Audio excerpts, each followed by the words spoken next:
Hello there.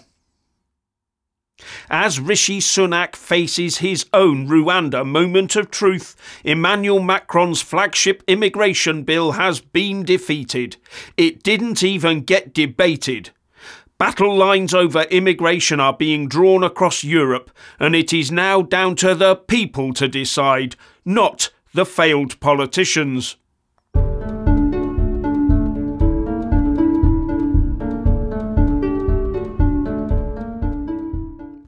Politicians across the Western world have completely failed their electors where immigration is concerned. And right now the splits are beginning to show between the genuine and growing concerns of the people versus the relentless adherence to open border policies shown by most of our political masters. In our own House of Commons this afternoon and evening, the PM Rishi Sunak will be battling to save his political skin as he tries to push his flagship Rwanda asylum plan through its second reading. But in France, President Macron has comprehensively lost a vote to push his own flagship immigration plan through Parliament that would allow France to expel more foreigners. It was voted down by the French opposition parties before they even had a debate on it. And in both the French and the UK cases, the issue is exactly the same. For some politicians, generally those on the left who want open borders, the proposed laws go too far, are bigoted and racist. While for the other politicians, generally those of the more sensible frame of mind, the proposed laws do not go far enough. And that is the crux of the whole modern debate around asylum and immigration. Some say we need more, others say we need less. But the governments all sit in the middle and come out with proposals that do neither, hoping that they can be everyone's mate by sitting on that now well-worn fence. We need to roughen that fence up a bit to get some splinters going. That'll sharpen their minds. In the UK, it is the left and right of the Tory party that could end up both helping Keir Starmer's Labour opposition to vote this Rwanda bill down, despite having diametrically opposed reasons for doing so. And in France it was both the left and right that did exactly that when ditching Macron's plans yesterday. But while all this goes on, nothing changes. No laws change either way. France still can't control its land borders, and we still can't control our sea borders. And all the while, legal migration keeps roaring ahead, all without any permission from their respective electorates. And it's not just the UK and France.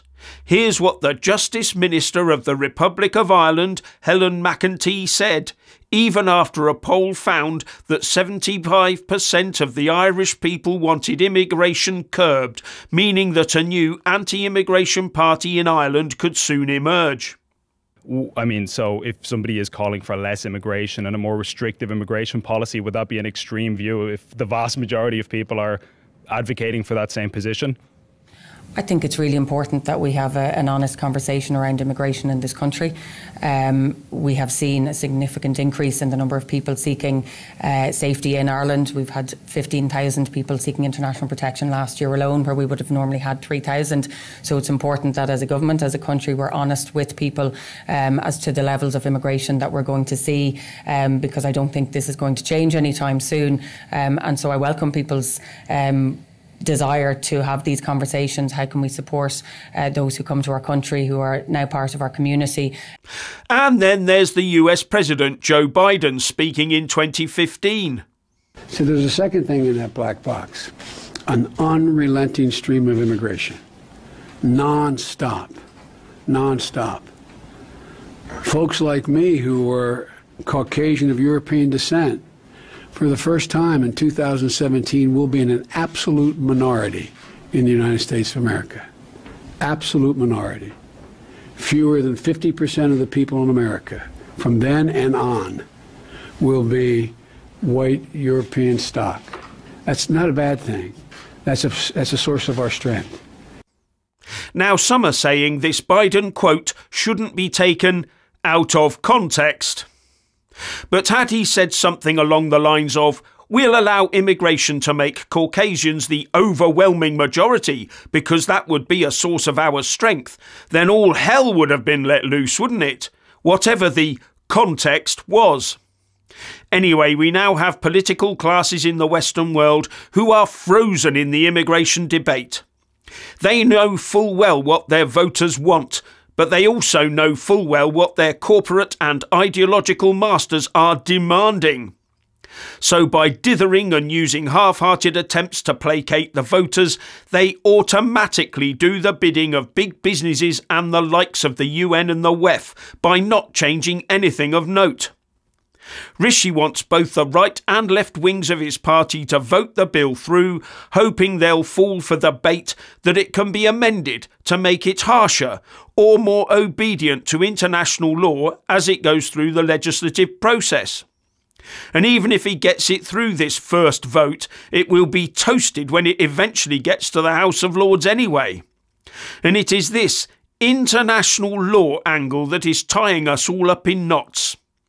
International agreements made long ago to deal with far different problems than we see today are now being used against the countries of the developed world, like the UK, to address different issues based on such things as wealth inequality and not just basic human rights, by forcing the redistribution of people and money to our detriment.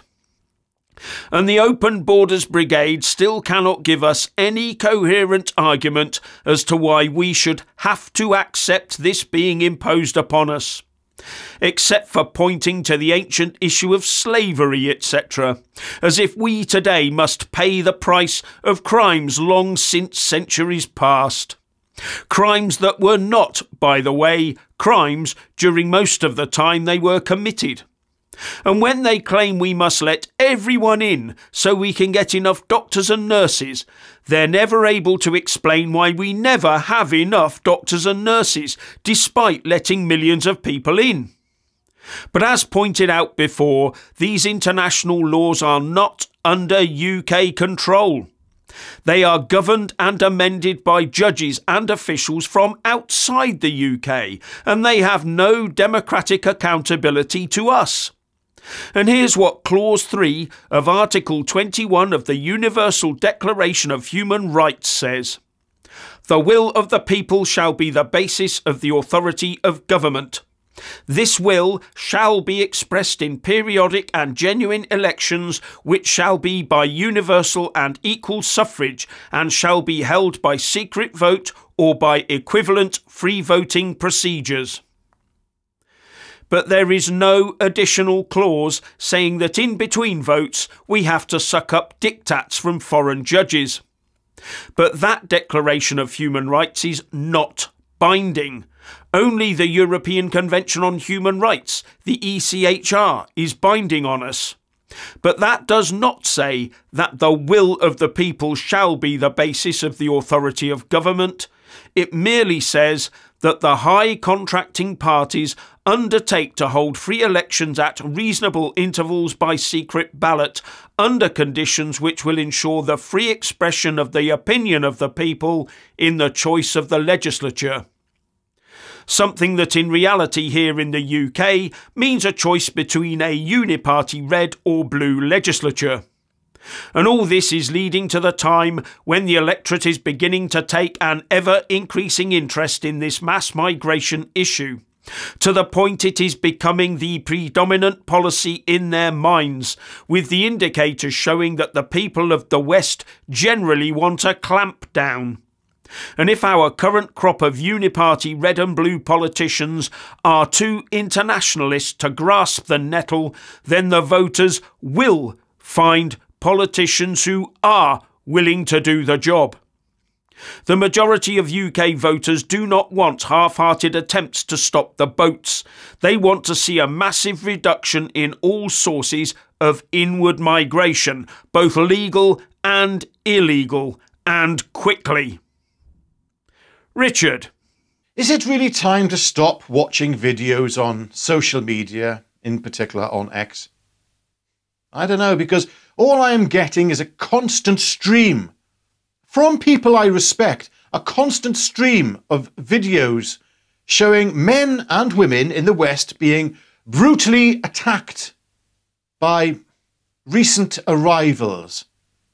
I am also seeing interviews with people who are afraid to leave their homes and walk down the streets and cities they grew up in, just in case they are attacked by recent arrivals. Why can't they just let the recent arrivals do what they want to them? The racists. But what puzzles me the most is when I see online polls done, and the question that is asked is, do you want a certain demographic amongst the recent arrivals to leave? The answer is always the same. The results are always the same. And that is yes, they want a certain demographic amongst the new arrivals to leave.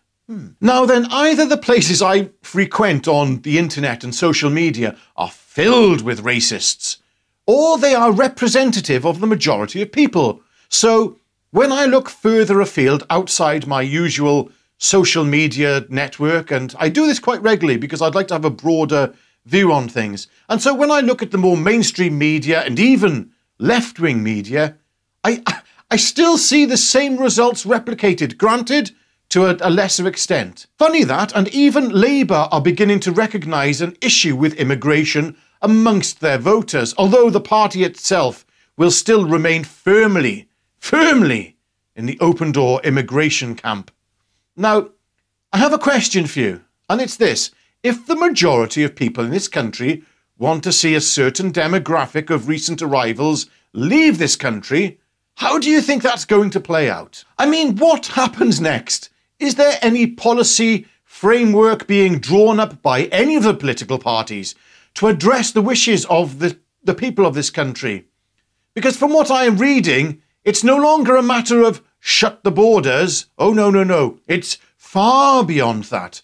The majority of people I speak to and see and know want people from a certain demographic to leave this country. And this worries me because all these people must be racists and bigots. Yes, all the people I am encountering, you're all racist and you're all bigots. And all my family members as well who say the same thing, you're all racist and you're all bigots.